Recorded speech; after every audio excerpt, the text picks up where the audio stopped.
Good morning, moms of Master Books. Hope you're having a fantastic week so far. Hey, today I am blessed to have author Carrie Bailey, author of the new Simply K curriculum. Here's what's pretty cool. I was able last night to break into the server. It wasn't terribly hard because I have the password, but I was able to hack into the server and get a copy of what the designers and the editors are working on Simply K. So later today, there will be a preview, a bootleg preview of the program put up. It's not the official, so if there's a comma or a period that's out of place, don't worry about emailing me because the proofers all got to go through it and all of that. But it'll give you a good idea what the program looks like. But what I'd like to do, having Carrie with us today, is to talk a little bit about the heart behind the program, what the program is meant to do, what it isn't meant to do, those types of things. And then if you have feedback, questions, anything like that, be sure to comment. Carrie is in the group as a moderator as well, and so she can answer questions. I'm happy to answer questions. And if you comment, it gives you a chance to have 2,500 reward points. That's $25 of purchasing power at masterbooks.com. So be sure to comment, let us know that you're here and watching as well. Okay, so Carrie was originally part of the Moms of Master Books, and she was a helpful mom of Master Books back in were you like the second or third moderator, right, Carrie? I might have been the fourth. Carrie and Jessica and Anna were moderators. Okay. Maybe Lisa was too. I can't remember. Yeah, so you came on as a moderator, and in that process, I learned a little bit about your background. So if you could share your background, kind of your academic background and whatnot with the group, that'll help kind of lay a foundation. Okay, I have a degree in early childhood education, which in Arkansas is like preschool through fourth grade, basically. And I actually taught special education's self-contained classrooms, 6th, 7th, and 8th grade. My first year teaching, that was an experience. And then I moved into a regular classroom teaching kindergarten. And obviously in there, I was in a good district that had a lot of what they call inclusion classrooms.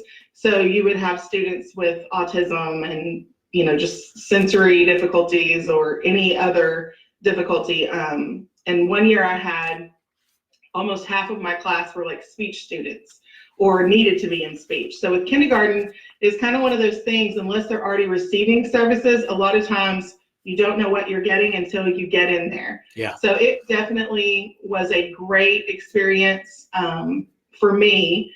And it's, in some ways, my background has helped me in homeschooling, but in other ways, it has actually inhibited me and kind of been a challenge, just because of the mindset of changing that from what a public school system actually states you should be doing versus what like your training and what for child development should be happening. And honestly, I struggled in the classroom with being inside the box. It's, I guess, just not how I always think. And so I kind of hated the system. I don't know how else to say that. So in a way, I think that has also helped me to transition better. I think that when we started connecting through the moderation of the Moms of Master Books, that was kind of where we connected originally. Was even though you had been in a public school setting and taught and had training. So, and I understand because I was a principal of a private school. So I knew what it was like working with preschool, kindergarten, elementary school teachers and the peer pressure that they felt from the other teachers in the school and from the public school and all of those types of things. That classical training of a teacher and what it's supposed to look like. There's tension. There's tension in that, right?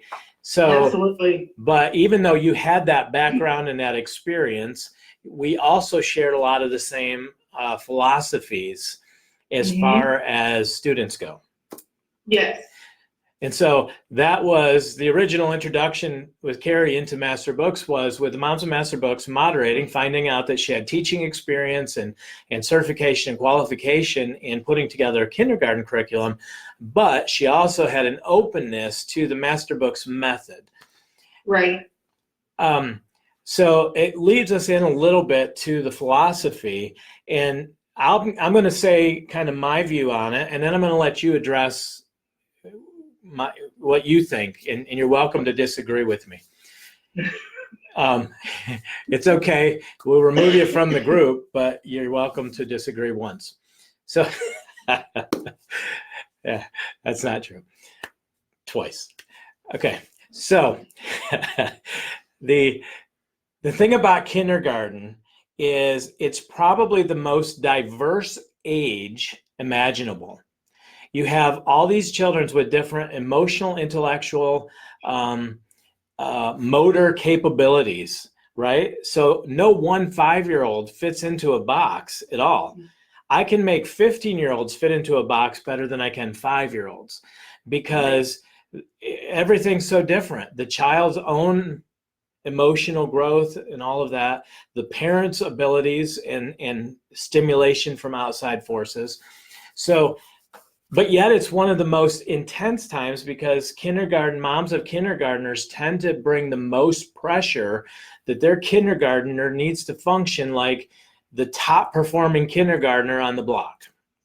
Right. And so that's the challenge that we face in serving the kindergarten market, is you have this very diverse population with a lot of different skill levels and a very intense parent a lot of times with that group, but then how you serve them and all in one package. And I'll let you address kind of what your thoughts are on that. Yes, so I like to use the analogy because most all of us are parents. And so we have raised our children, and we know that not all of them take their first step at the same time. Not all of them speak at the same time. And so when you look at that early childhood development varies greatly among children. Mm-hmm. So for instance, even in my own, I have 3 boys, all boys, yet each one of them is so unique. And we see that as they get older, we see that personality come out, and we accept it then. Right. But when they're starting school, a lot of times we want to say, well, this is the norm. This is what my child should be doing. And then we get hung up on what they should be doing, instead of pulling back and saying, okay, but where is my child right now? What can I do to scaffold or basically build layers to help them to learn? And so that is the whole purpose of this program, is to not just scaffold the child, but to also scaffold the teacher. Because the mom is new to this a lot of times. Now, mm-hmm. The veteran homeschoolers can still use this and benefit. Please don't get me wrong. But the purpose of this and the heart behind this was to be able to make this simple for the parent to be able to pick it up, open it. It's pretty much scripted. We're going to be providing videos. We're trying to do everything we can to come in and support that parent as they ignite a love for learning. Like, that's what I wanted. When I started looking at kindergarten curriculum, even when I first started homeschooling, there wasn't anything out there. I was just like, well, I'll just make up my own. Because there wasn't anything there. There were not things available that I felt like had my goals in mind. And when you asked me to, write this, I kind of laughed at first, because I was like, okay, is he joking? But then it just kind of all came into play, and I've tried to take what I felt was the most important, that would be able for children of this age to be successful. And then also look at what they're going to be doing with Master Books curriculum, like going into Foundations Phonics, for instance. I tried to make everything where it leads up to that. What would they need before they get there? So that way they are successful and they're not frustrated. A lot of times we like to just say, oh, I want to put my kid in this. So sometimes we can feel like, oh, they're doing great, they're ahead. Well, sometimes it's better to take a more gentle approach and lead them into a love of learning than a frustration point. So the philosophy behind the series is really the developmental approach is key, because you're developing them spiritually, you're developing them intellectually to be able to handle that. You're developing stamina, right, to help the child be able to be attentive and not be bored with a love of learning. You're developing motor skills, which are essential. Yes. I'll never forget my oldest daughter in kindergarten. They were like judging her academic ability and her ability to be in school based on her ability to use scissors. And it's just like, I don't even understand this concept. Like, I still don't know how to use scissors. So, how does this work? And I know it's an important motor skill that needed to be developed. That's why she was in school, or I wouldn't need you people. Like, right. Okay. Okay. I'm sorry. Past parental wound from a kindergarten teacher. I've got many of them. I told Carrie before we went live, I said, if I could have done like kindergarten through high school in my 30s and 40s, I think I would have rocked it. I think I would have been like an A student, but I wasn't ready until about 30 to have had that experience. So, but here I am. So, okay. So before we get into a little bit more of the nuts and bolts of it, what would you say was your biggest challenge? What's been the biggest challenge in writing the curriculum? In honesty? Yeah. Okay, so seriously, the biggest challenge has been in the back of my mind, all the moms and moms of Master Books. And knowing that these women know what they're doing, and dads too, by the way. And just like, even, okay, for example, even a Bible lesson, just making sure every single thing that I put in there or that I said was exactly accurate. Not that I'm not going to try to be accurate, but you have to understand that sometimes, we're human, we make mistakes. So even, something that I may have thought was exact there, I go and double check that, just things like that, because I know that the moms of Master Books are going to call you on it, and so in a way, they all have been in my head as I've been writing curriculum. Like, what are they going to say? How would they react to this? Honestly, that has been a challenge, more than just the writing of it, I think. Yeah. And then maybe like, also, because this is my first time writing anything like curriculum wise for someone else, that to take that and put that into design probably has also, I've learned some things along the way, which is great because I enjoy learning. Yeah. So.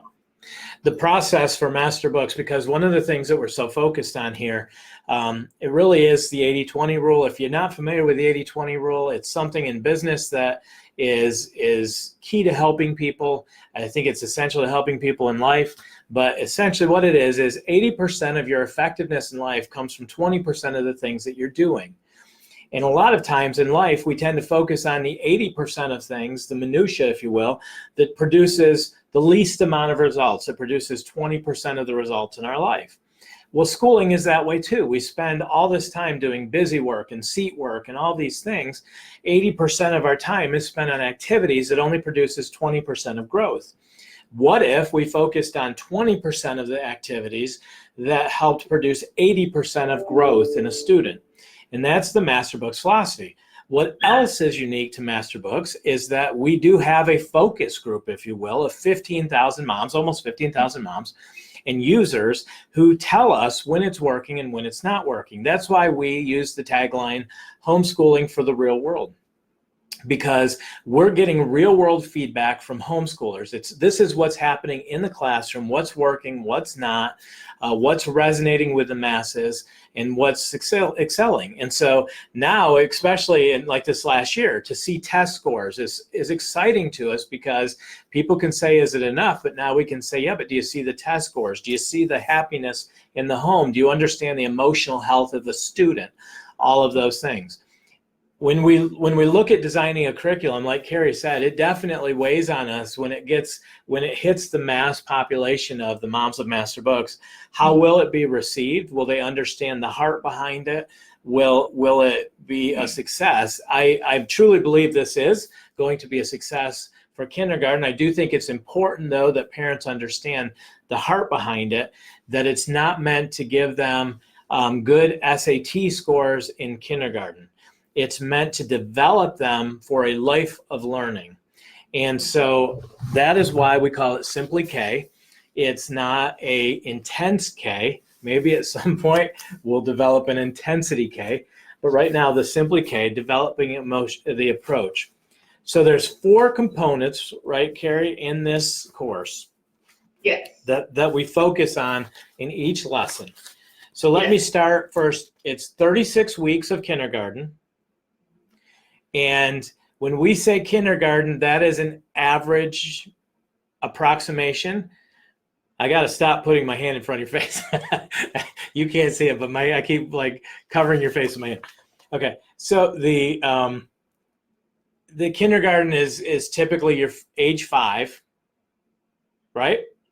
Yes.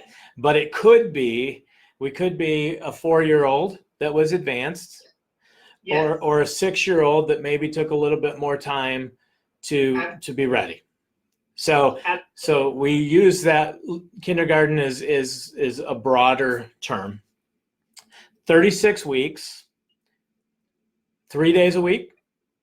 Yes, the schedule is for 3 days a week, and then each week we'll have like extended activities if they want to do that, or even if they need to break the lessons up and make them go 5 days, they can also do that. Okay. Separate from this course is the Math Lessons for a Living Education K, which you partnered with Angela to write that. Yes. So you're a co-author on it. And that is the reason that we separated math from this is some students can move faster through math or use preschool math. They could use K for preschool and then use first grade to go along with this. So rather than one size fits all, it's a little more modular in its approach. Is that? Yes. Correct? Okay. Okay, so what are the 4 areas that are focused on in each of the lessons? So we have life skills and Bible and rhyme time, and then a section that's called ABCs and more. Okay, so the summation for the 4 areas, Bible is learning lessons from God's Word and how we can live for Him. Bible stories, character, memory verses are used to lay a biblical foundation. Yes. Okay, rhyme time, learning poetry and new vocabulary words too. Mm-hmm. Life skills, learning how to do important things around the house, which would be, I see that there are skills on cutting, so they actually do like scissor work and developing motor skills and those types of things. Yes, but they also do things like laundry, learning how to make their bed, proper hygiene. All of those things are within the life skills section. Okay. And then ABCs and more, and that's learning the alphabet, basic reading skills.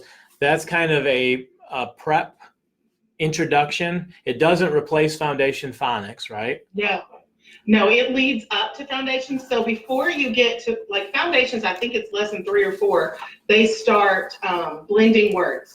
So what I did was say, okay, well, if we're going to start blending words there, then I felt like that if they knew their letter names and letter sounds before going into that, they're going to be way more successful than trying to learn that and blending all at the same time. Okay. So that is there. There's also what I call phonemic awareness. So that is what they hear, and being able to pull those things out, like beginning sounds in a word. They don't need to see that to be able to hear that giraffe starts with the j sound, basically.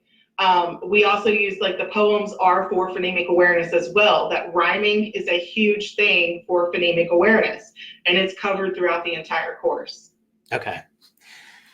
So as we talk about some of these skills, right, in a school setting, there's definitely, it's almost like a sorting class in a public school setting. And in some school districts, there's actually, depending on the state you live in, there's actually special funding for special needs students. So if a student shows an aptitude, like if they're not in the average scale or they haven't developed skills, a lot of times it's real easy to just kind of push them into a special needs type situation when sometimes it's just a matter of the student needs more time to develop. Yes. Very So, much so. so in this, we want to be careful that parents also don't make too quick of assumptions about their students, right? When they're learning about phonetic awareness and all of these things, or like cutting scissors. Granted, it took me I still don't know how to cut scissors, but I have that, that didn't affect my ability to succeed in life. Right. Yeah, so it kind of breaks my heart, and this is like, I guess, a passion of mine, is that I've worked with special needs kids. My own boys have several diagnoses, yet they are also very intelligent. And even in my special needs work, I cannot tell you how many of the kids, it blew my mind that they were in a self-contained classroom with average to above average IQ, yet because they may have had ADHD or oppositional defiant disorder, then they're put into a self-contained classroom. And so I can't stand that. That's wrong. Like, they shouldn't be. They're being held back. I had boys, like a whole entire class. I had all these football players, and I will never forget being able to teach them basic algebra concepts that nobody else thought that they could learn it. And just their face and like lighting up. And so I think sometimes we automatically just assume, because also things like ADHD, dyslexia, we've learned more. And so sometimes when we learn more, like even in science, we have a tendency to bring that autism, we bring it towards the front. We used to label children with Asperger's. Well, now it's all under the autism spectrum disorder. And so there are levels of learning as well without having a diagnosis. And I think a lot of times we jump too quickly to label and give our kids a diagnosis. Yeah. I mean, I have a child who's 12 and didn't receive a diagnosis until I believe he was 11 or almost 11. And so he's actually doing well, and he thrives with Master Books. But again, sometimes it's a learning style. Sometimes it's just that's not how my brain thinks. Right. I've even learned that as an adult. There are things that, for instance, Jessica is McCuller. She's very different than I am. She's more type A, and I'm more, I don't know, B or C or something. And so I've learned that she's strong where I'm weak. And I even tell my children that because they're different. And so I'm sorry for the little rant here, but that's one of my passions, is that we let our kids learn where they are. Mm-hmm. And, not everyone who struggles, even at 8 years old, to still read has dyslexia.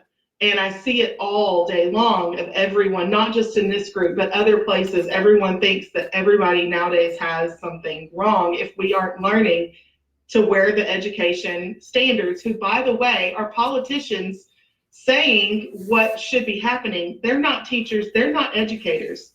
In case people don't know that, it's a politician who doesn't have an education degree that's stating the standards. And again, it's all wrong. And I don't know how else to say that, but it's wrong. Right. Hopefully I didn't offend anybody. Well, in a program like this, some kids are going to step right into it, and it's going to be very easy, and they're going to flow through it, move through it naturally. Other students may get hung up on something like scissors, or they may get caught up on something like hearing phonetic sounds. And that part of that is just giving a little room for growth at that age, and not getting overwhelmed or rushing into a diagnosis or being overly concerned, because again, at 5 years old, there's still so much that's happening in a child. So yeah. Okay, so we have then in each lesson, there's a teacher narrative that this truly is open and go. Like, you open it up, and the teacher, all they have to do is really follow the prompts. Yes. So can I show something? Yeah. I don't know how well they'll see it, but we can make sure that there's a preview. Okay, so I just wanted to say, at the beginning of the lesson is what we call a lesson prep page. And so this page here has your supply list, and we've even taken that a step further. We've told you what day you need it and what section you need it in. And then we also have a look ahead section. And we did this so that way if there was something that needed to be prepared or prepped, that you know right there from looking at this one sheet what you're going to need. You also know what your objectives are that week, like what your child's studying, your memory verses there. The extended activities are also listed there. So to me, this page really helps the parent when they're going through the course to be able to just look and see, is there anything I need to grab? Is there anything that I need to do before I get into this lesson? Which is very helpful to me. So I'm looking lesson 1 prep page. I've got Bibles, crayons, the weather chart. I'll go in that in a minute. White paper, the student pages. Then I have the look ahead. So there's maybe an ink pad or paint to do thumbprints with. Small rocks, small sticks, cotton balls are something that I may need from a supply. Objectives, we're going to learn the letter A. Skills and concepts, we're doing weather terms, review colors, cutting skills, and tracing. The memory verse is Deuteronomy 6:5, love the Lord God with all your heart, with all your soul, and with all your strength. And then extended activities, these are things that they can do outside of the program. Is that right? Allow them to cut more, even if you draw lines on the edge of a paper to cut the fringe and the edges. And then play a board game for one-to-one correspondence, color recognition, number recognition, such as Chutes and Ladders, Sorry, Trouble, Candyland, etc. So that every lesson has a prep page. Yes. Okay. And then the lessons are broken down by the 4 different life skills, the reading, all of that, right? So every lesson has 4 components that are covered during that lesson. Yes. 3 times a week. Yes. So then they could do like math the opposite days. If you wanted a 5-day-a-week kindergarten, you could actually do math on Tuesdays and Thursdays. You could, but math lessons for living education K is actually set up for 5 days a week. Okay. Okay. Good point. Mostly because that course series already had a template of 5 days a week, so we kept with that. Okay. So you could do the game, you could do a game, you could do the extended activities then if you wanted to make it bigger like that. You could, yes.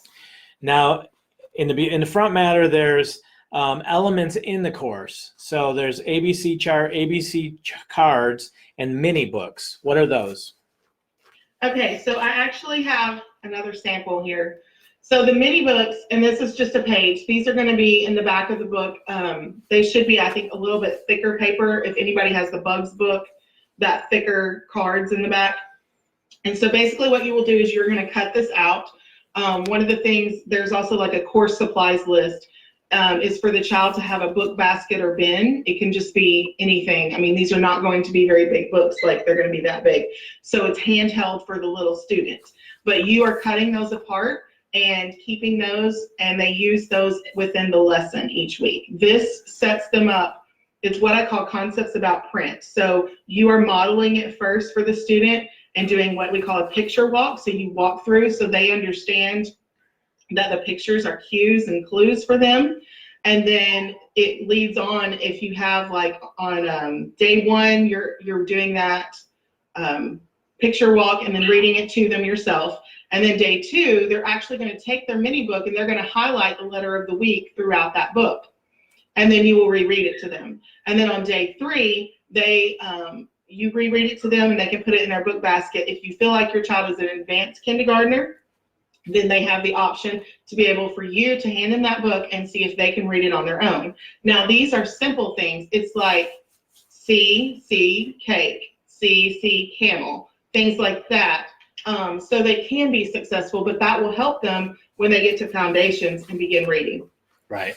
So essentially you're helping establish neural pathways and connections in the brain, helping them develop different connections. It's part of the developmental approach. Yes. Okay. Yes. And so those are manipulatives that are in the book. That's not something like the ABCs chart. That's a sheet that they can tear out and use. Yes. So that is something they will actually use every single day of the course. On the back, it has an area for them to use tracer tracer page, basically, of the letters. Okay. And then we have things to know. One of them is the course is completely a tool to be used in the parents' hands. I mean, it doesn't say it that way, but I'm paraphrasing that. Yes. Customize this course to fit your home, your style, and your student. Please, yes. And then another one that's really important, watching your child for fatigue, and it's just kind of keeping it short and doable. Absolutely. So that the student doesn't become overwhelmed by the material. Right. So I have, like, my middle son especially, he can fatigue quite quickly, especially if it's anything to do with like fine motor writing, things like that. So I just watch him. And one day we may do 2 lessons with math lessons for living education, where the next day he may only can do 1. Or one week in language lessons, he can write his full poem on his own, where the next week that may cause him frustration. So I come in, and again, my role as parent and teacher is to support them, to come in alongside them, let them know they're not alone, that I'm here with you, modeling for them, guiding them, coaching them, basically, is what I feel like is a very good word to explain what you're doing. Yep. Yeah, I think we have to be conscious that we run this fine line, especially at this age, because we're starting to prepare them for a life of learning, and we're laying really strong foundations. And in the brain, those connections are being made. So learning is either fun and exciting, or learning is painful and overwhelming. And whatever connection the student makes at that juncture, in like kindergarten level, preschool to kindergarten, first grade, they'll carry that forward through that learning experience. So my oldest, once she realized, like, for her, school was exciting to begin with, then it turned ugly. And from that moment on, learning for her pretty much was a fight all the way through, because in her brain, this is a painful, ugly process that you can't win at. And we learned a lot through that process. Yeah, it's like parenting. The more that we do this, the better we become at it. There are things with my first child that I would, if I could go back and redo, I would. I think probably every parent feels that way. If you got it right on the first time, let me know, because I need to talk to you. But, we learn as we go. And I think that's a great thing, because I even tell my own children, I don't know everything. Sometimes I'm learning right along with you. And I think that being very honest and raw with them also lets them see that, even as an adult, we are still learning, and learning to appreciate, what God has given us, and be able to focus on those things is also important. So, yeah, you're modeling. I mean, that's one thing. We send our kids to school, and the teacher models, this is what learning looks like. For a homeschool mom, you're actually modeling a lifestyle. And so the way you approach learning new things and discovering and having to work through difficult things, that's the behavior pattern you set up for your students. Absolutely. So sometimes we have to be reminded of the fact that we're discipling through our behavior the next generation. Yes, absolutely. Which is an awesome opportunity, but it also has a responsibility with it. Right? Parenting in general, whether you're a homeschool parent or not, in my opinion, has a huge responsibility. It takes your time and your effort. It really does. And, I think that God has charged it. Well, I know he has, charged us with that. And I tell my children things like that. I tell them, whether you like this or not, this is my responsibility. God has given me this responsibility as your parent. And yes, they definitely are learning from us, and I'm not perfect at all, and so there are times I make mistakes, but again, even in teaching, I'm like, that's wrong. I'm sorry. come back to that and let mom show you again. Yeah. You know, even things like that, just saying, I'm sorry, you know, I'm wrong. Right. It's okay. You know, you don't have to have it all together and be the perfect teacher. There really is no such thing. No, we're men, not gods. So exactly. I'm learning and growing with my kids. The thing I try to let them know is I maybe have 20 years more life experience, but Right. because of that, they're able, you know, they're maturing at a much better rate because they're able to learn from my experiences. Absolutely. And so, yeah, I expect more from them at 15 than I had at 15. Right. You know, because they have also 20 years of experience. Yes. So, okay, so in the book, there's the scope and sequence, which basically tells us every week, like week 1, for letter skills, we're learning about the letter A. Life skills, we're understanding weather terms, reviewing colors, cutting skills, and tracing. For a rhyme poem, we're doing ABC, tumble down, now take this little ball. And then for a Bible story, we're studying on Noah's Ark, a rainbow promise, a colorful coat.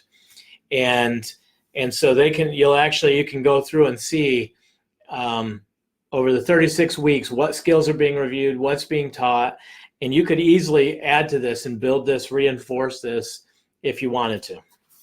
Absolutely. So another thing I would like to point out is we're kind of doing in this course a hybrid schedule.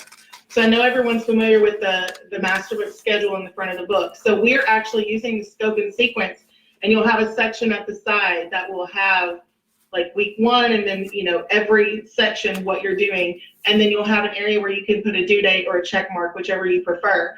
But one of the things for those people who are in a state that, you know, need to keep records, because some of these things are hands-on. I don't really like worksheets. And even when we were doing the math K, one of the things was, well, we need to add a worksheet here because, you know, some people have to report that for their state. And I'm just like, I just almost cringe because I just don't love worksheets. But so one of the things that they can do is keep that schedule instead of having to try to keep the whole book. Or, you know, if you want to pick samples, you could. But if you keep that schedule right there with the scope and sequence, it will be your proof of what you covered for the school year. Okay, gotcha. That's good. Okay, so then from scope and sequence, it moves right into the lessons. And it's pretty easy to jump right in because first thing they're doing is weather. So there's how long does each of the 4 things take? What was kind of the goal in that? So I actually did a lesson he was 3 then, he's now 4, my youngest, and it took us about 15 to 20 minutes to do everything. For the full 4 sections? Yes. Okay. And that's my goal. Like with kindergarten, I don't want anybody going over 30 minutes in a day. That's my preference. So I just think anything longer than that, and even breaking that up with 15 minutes and then do something. And it could be that there's an activity, and if you want to swap things around, you're welcome to do that, obviously. But anything longer than 30 minutes to me is too much. Yeah.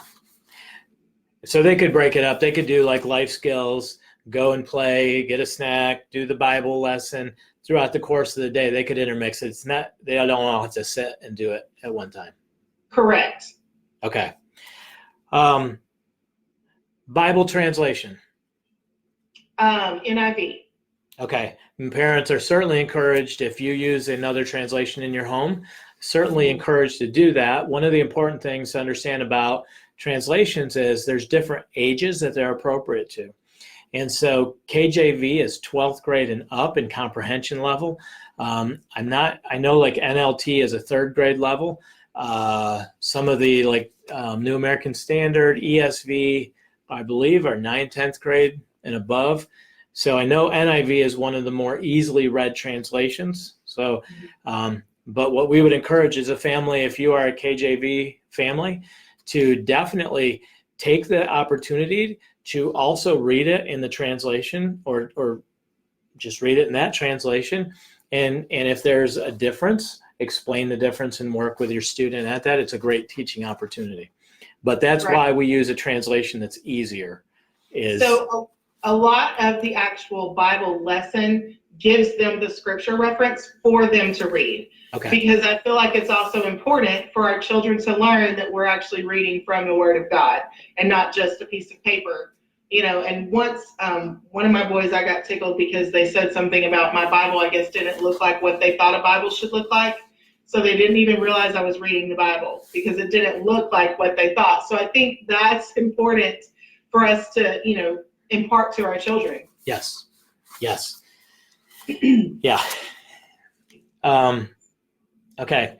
And then if there's the one that I'm looking at actually has sign language, or they're using signs, there are pictures to easily follow. This is what you would do for each of those. What is it called?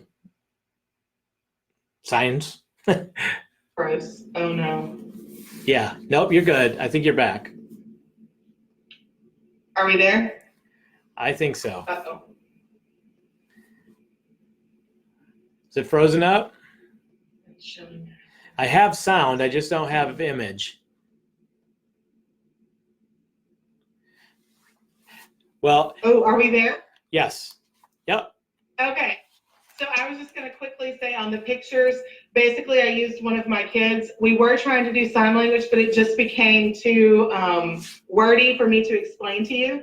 And so what we did was just use one of my kids to pop in some pictures, because motion always helps you memorize. Yes. Okay. So I'm going to take and I'm going to put a sample up. I'm going to put the scope in the sequence so that it shows how that works. I'll do a sample list. I'll do 1 week of lessons. Again, these are the preliminary. It's moving very quickly. We have, I know that the team is like rushing on this now. We've kind of got a lot of it finalized. And so you'll be able to get a good feel for it. And Carrie will be part of that as well, if there's any questions. And I'm excited by it. There are recommended Master Books books for the student as well. So when this book becomes available, there will also be packages of books that are available that you can add on to have for reading and just that are interesting for that age appropriateness, or to add a little bit to the discussion and that type of thing.